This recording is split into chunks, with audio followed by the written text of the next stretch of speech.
పొత్తుల కారణంగా సుదీర్ఘకాలం నష్టపోయినటువంటి భారతీయ జనతా పార్టీ పంజాబ్లో అక్కడ ఆమ్ ఆద్మీ పార్టీ కొత్తగా పుట్టుకొచ్చినటువంటి పార్టీ అక్కడ సుదీర్ఘకాలంగా ఉంది. అకాలీదళ్ భారతీయ జనతా పార్టీ కలిసి పోటీ చేసి ఓ 15% బీజేపీకి ఇచ్చేది, 85% అది తీసుకునేది, అలా నడుస్తూ వచ్చింది.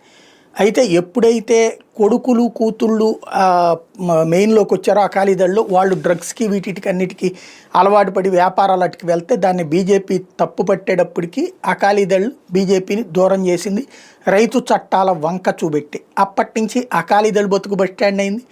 అదే సందర్భంలో కాంగ్రెస్ పార్టీ బతుకు బస్టాండ్ అయింది. ఆమ్ ఆద్మీ పార్టీ అక్కడ కీ రోల్లోకి వచ్చింది.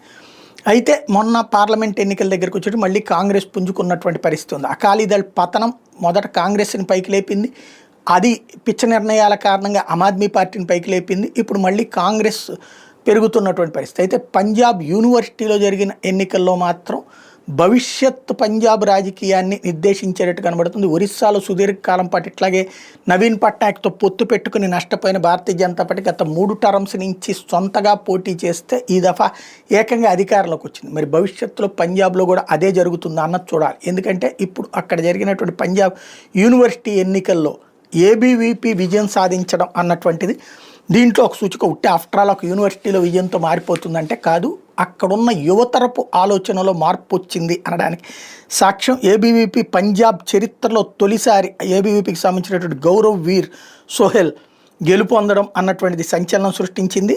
అదే సందర్భంలో ఆప్ క్యాండిడేట్ 4th పొజిషన్కి రావటం, అక్కడ ప్రభుత్వం వాళ్ళదే ఉంది. అలాంటి సందర్భంలో మార్పుకి సూచికగా భావిస్తున్నారు.